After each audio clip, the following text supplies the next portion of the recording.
Howdy, everybody. It's nice to see you all here. I'll give you a quick, okay, there we are.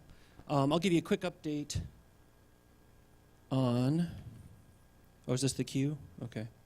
Who Argis Solution is. So we basically do dynamic translation of geospatial data into augmented reality data. And I'm here to talk about a in-the-field use case that we have going with several of our customers, the ROI that's happening with it, and where we're going with this. So I'm going to see if this works.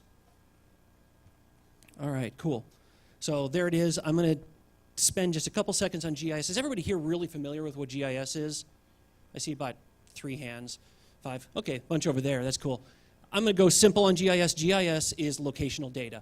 Locational data is pretty much anything that Google Maps puts out, things like this, an XYZ put on the planet somewhere and making it matter. Where GIS is mostly used is utilities, energy, municipalities, people who have a lot of really expensive stuff they put out in the field and they bury and then they have to fix. So that's where it is. That's where my background is. I started in augmented reality about 4 years ago building this product, got it built up and put it into the marketplace about a year ago, and now we have some stories that are coming out. So why? Why does this matter? Why does AR plus GIS matter? Why is this interest in the field? And we call it stepping into the map. So what our customers are doing, they're going out and they are putting their information on the ground around them in a way that has never been contextualized for them before. So picture, if you will, I'm kind of a GIS geek, so I love looking at maps. I can do it all day long. I understand them instantaneously. But the average guy who's wearing steel-toed shoes, who's got dirty jeans, who's been in a truck for 10 years, he frickin' doesn't care about maps. Let's be honest here. He hasn't cared about maps since the beginning of his job. He took the job not because he wanted to sit there and play with a computer and read maps, but because he wanted to be outdoors, he wanted to drive trucks, he wanted to dig trenches, he wanted to put pipes underground. All of this stuff, all of this trying to understand maps is not what he wanted to do.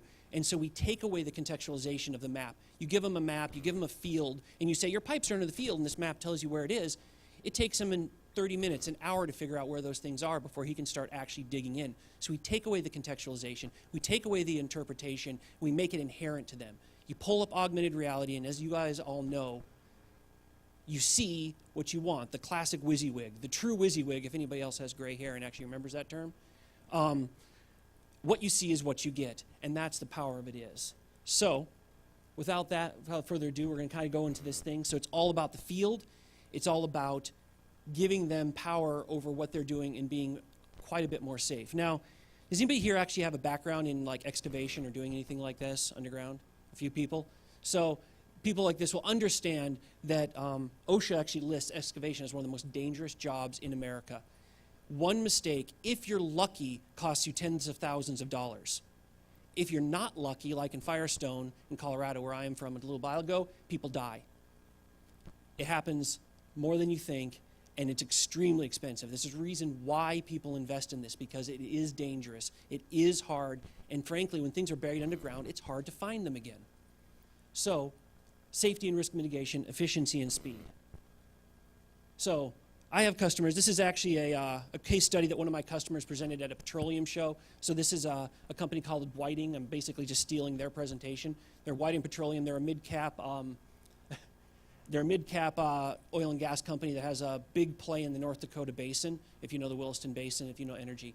And so this is how they now have changed their location system, or the way they locate their underground assets, to use augmented reality in the field and how it's saving them money. So this is really in the field right now, and this story is going. So what they used to do, they have these things called an electromagnetic locator. It's kind of a wand. You might have seen people using it in the field, but it's basically a stick that they point at the ground.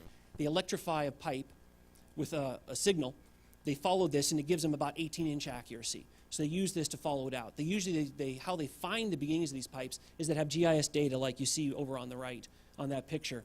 They kind of look at this, get a sense, then they go out until they find pipes, they put flags in it. Everybody's seen the flags at least, or the paint on the ground, right? Yeah, okay. So then they'd do this. After, at the end of it, then they'd take pictures of that, and then they'd pull out like SketchUp and draw where their assets would be under these flags on that picture that they took. So they'd literally just get their little mobile phone out, take it, snap a picture, and then draw lines on it. And that's kind of how they'd do this. The whole process would take about, if it's super simple, 15 minutes. If it's complex, about 60 minutes. And if there's any mistakes made, tens of thousands of dollars are lost. Those are the pictures, and those are the things they'd put together on the report to give to the excavation crew. So you can see where they're drawing in and doing things on that final picture. And yeah, this is in North Dakota, so for you Californians, that's called snow. So if you've never seen it before, it's super fun in North Dakota. Anyways, that's what they're doing right now. This is what they're doing, what they were doing. This is what they're doing now. So this is the product, Argis Framework and the Argis Lens. That's what we've built and we've given to them. And so what they're doing is now, at the beginning of their process, they instead look at their data through augmented reality, get a picture of where their underground assets are. Then, instead of having to figure out the map, then they, of course, have to put that down, because if anybody's actually used GPS, how many people have a GPS that's sub-centimeter accuracy that they carry around with them all the time? Really? Nobody? That's so weird. Oh, hey, all right, we got one person, thank you. No. Honestly, the average people in my industry do have sub-meter that they carry around quite often, but these devices cost about $3,000 each. They do this, they get there, they still pull out their electronic wand, they go out there, they figure out where the thing is, they put their flags, then after they're done, they go in, take another picture with our system, pull it up, show their data. This is the critical risk factor that they're adding. They now can see, did I put flags on all of my underground data? Did I get everything? Did the data go right and my flags go left?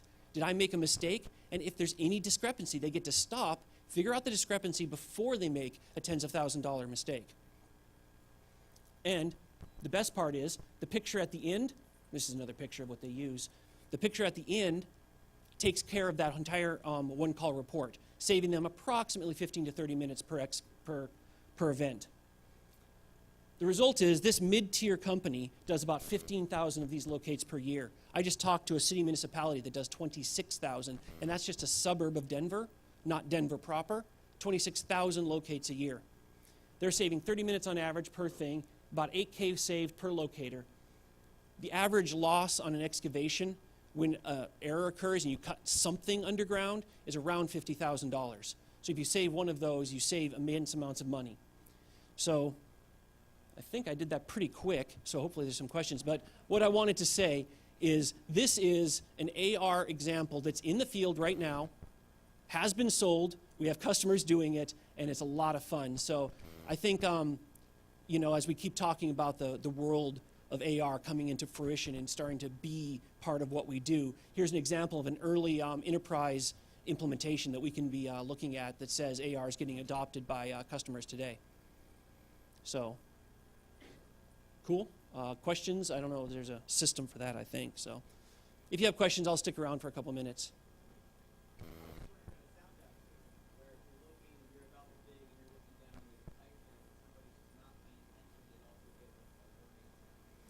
There will be, if most excavators are starting to have accurate GPSs on them, and we can actually integrate what we're doing into that excavation and actually stop the excavator from digging. However, that's a little ways away. This application that we're doing right now, when you're doing locate, this happens approximately about a week before the excavator actually shows up. So this is a pre-data assessment for the excavator to use when he comes out in about a week later.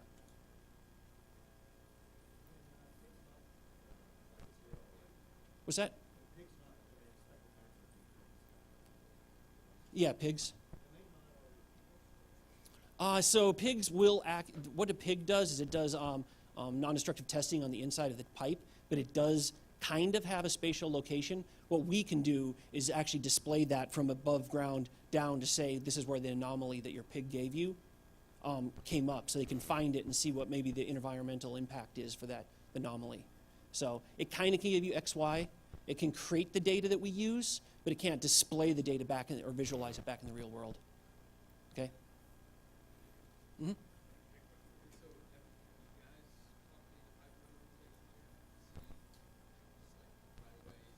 Mm-hmm. That's who our customers are, yeah. And that's who we talk to. But yeah, we're always happy to talk to more. This is still disruptive, right? I mean, I do have customers doing it, but shockingly, not everybody, you know. We're talking with Kinder Morgan and Enbridge right now, and we're growing, you know. So some of those, for those of you not playing in energy, those are big pipeline companies. So, yeah.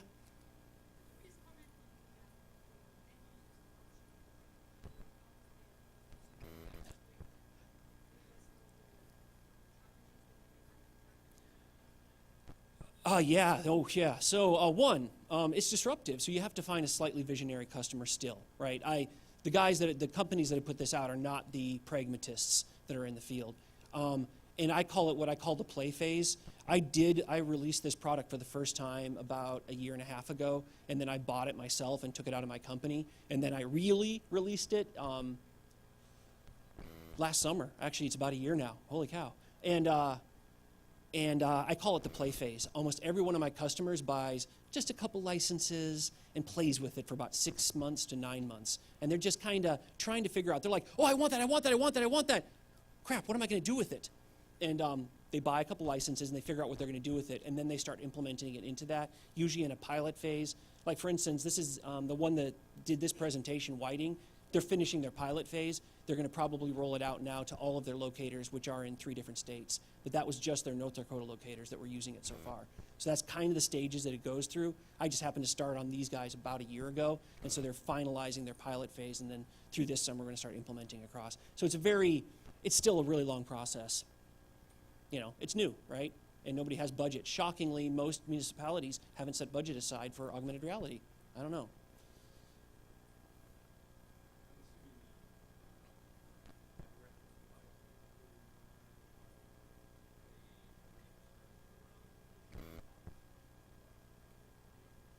Okay, so you're talking about the data quality?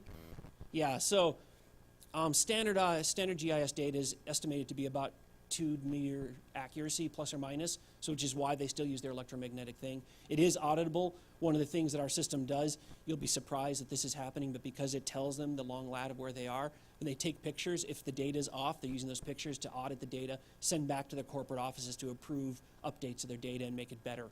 But the reason they still actually use the electromagnetic wand in the process is simply because average data is still about plus or minus 2 meters. So even if you had the sub-centimeter GPS, you're still dealing with data inaccuracy. And then if you got into geodesy, I don't want to start on that. It's an entire science by itself.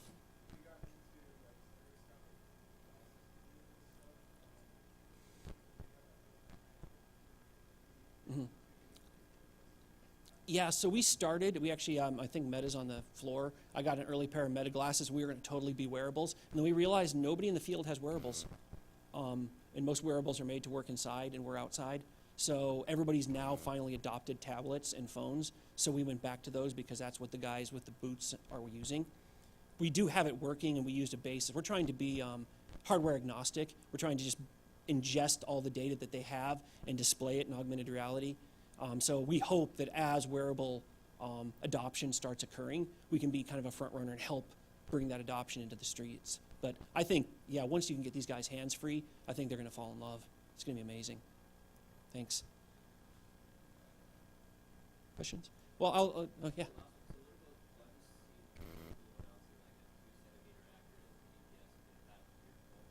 Mm-hmm. That's just their R2 being attached. They basically put their R2 on a little box that you can stick your phone in. That's great, yeah, but it's going to cost $10,000 because that's what their R2 costs. So, yeah, it is sub-centimeter, but you have to do sub-centimeter on top of that. You have to use their real tech. It's basically a service, a software as a service, or a accuracy as a service thing that you have to pay per year to also keep that level of accuracy. There are other companies that are competing with them on that. Not saying I don't like Tremble. I love Tremble. I carry an R1 everywhere I go. But it's going to be expensive, and it is pretty cool. The solution they had inside there was kind of mixed reality. I'm not sure why, because to me, you want to see the real world. I don't know why they're covering up the real world, but c'est la vie. Hey, I'll be around, so if you want to ask other questions, I'm happy to answer them. But thank you so much for the time. I appreciate it. Hope you enjoyed the presentation and seeing something that's in the field, real AR happening right now. Thanks.